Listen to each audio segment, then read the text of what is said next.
আল্লাহ আয্যা ওয়া জাল্লা নিজেকে শাকুরুন হালিম হিসেবে উপস্থাপন করার মাধ্যমে বলছেন, তিনি আমাদের ক্ষুদ্রতম ভালো কাজেরও সমাদর করেন। তিনি আমাদের ভয়ানক অন্যায় কাজের কারণে আমাদের ভালো কাজগুলো মুছে দেন না, তিনি ডিলিট করে দেন না। তিনি ভালো কাজগুলো স্বীকার করেন, মুছে দেন না, কিন্তু মানুষ এই কাজ করে। এজন্য তিনি শাকুর এবং হালিম। পাপ করা সত্ত্বেও তিনি আমাদেরকে ভালোবাসেন, তবু তিনি তাদেরকে ভালোবাসেন এবং তাদের ভালো কাজের সমাদর করেন, তাদের ভুল কাজগুলো সত্ত্বেও। ভাবতে পারেন, আয়েশা রাদিয়াল্লাহু তাআলা আনহা হলেন আমাদের মা। রাসূলুল্লাহ সাল্লাল্লাহু আলাইহি সাল্লামের সময়কালে কিছু মুসলিম রাদিয়াল্লাহু আনহুম তার সম্পর্কে এমন কিছু কথা বলে ফেলেন যা বলা উচিত ছিল না। তারা এই অন্যায় কাজে জড়িয়ে পড়ে। যখন তারা এসব বলা বলি করছিল, আবু বকর রাদিয়াল্লাহু তাআলা আনহু খুবই মনক্ষুণ্ণ হয়ে পড়েন। তিনি ছিলেন আয়েশার বাবা, তিনি আবার রাসূলুল্লাহ সাল্লাল্লাহু আলাইহি সাল্লামের খুব কাছের মানুষ ছিলেন। কেউ যদি আপনার মেয়ের বিরুদ্ধে কিছু বলে, তখন আপনার কেমন লাগবে? কিভাবে এমন কথা সহ্য করবেন? আর আল্লাহ আয্যা ওয়া জাল্লা এমন মানুষদের বর্ণনা দিচ্ছেন যারা হযরত আয়েশা রাদিয়াল্লাহু তাআলা আনহা সম্পর্কে বাজে কথা বলেছিল।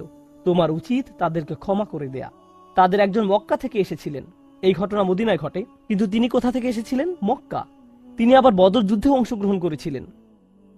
আল্লাহ হলেন হালিম।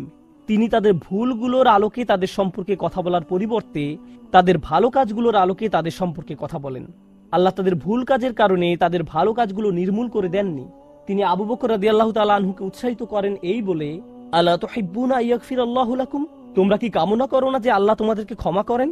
তিনি তাকে ক্ষমা করে দেওয়ার জন্য উৎসাহ প্রদান করেন। সুবহানাল্লাহ।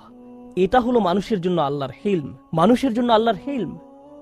আমাদের হিলমের অভাব রয়েছে, কিন্তু আল্লাহর কাছ থেকে আমাদের নিজেদের জন্য আমাদের এটা দরকার।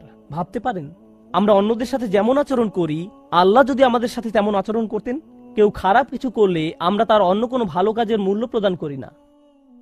শেষ যে ব্যাপারটি নিয়ে আমি কথা বলতে চাই তা হলো, আল্লাহ কোনো কাজের মূল্য দেওয়ার ক্ষেত্রে কতটা সূক্ষ্মতম। ওয়ালা ইয়াতাউনা মাউতিআন।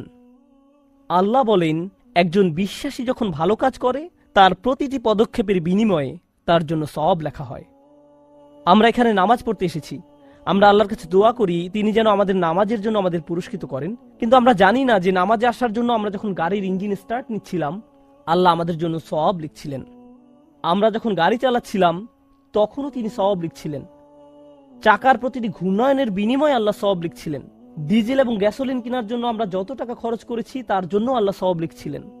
মসজিদে আসার সময় যখন উজু করার জন্য যাচ্ছিলাম, প্রতিটি পদক্ষেপের জন্য আল্লাহ সওয়াব লিখছিলেন। কিয়ামতের দিন মানুষ শুধু মন্দ কাজ দেখে তাজ্জব হবে না, মানুষ অবাক হয়ে যাবে, ইয়া আল্লাহ, এই সামান্য ভালো কাজটাও আপনি আমার জন্য লিপিবদ্ধ করেছেন। এই হলেন আল্লাহ শাকুরুন হালিম। আল্লাহ আমাকে আপনাকে কি কি দেওয়ার জন্য প্রস্তুত আছেন। সুবহানাল্লাহ। শুধু এই ভাবনাই আমাদের অবাক করে দেয়। আল্লাহ আয্যা ওয়া জাল্লা আমাদেরকে তার প্রতি কৃতজ্ঞ করে তুলুন, যেন আমরা তার প্রতি শুকরিয়া আদায় করতে পারি। আল্লাহ আমাদের কাছে সামান্য যা কিছু চেয়েছেন তা যেন দিতে পারি।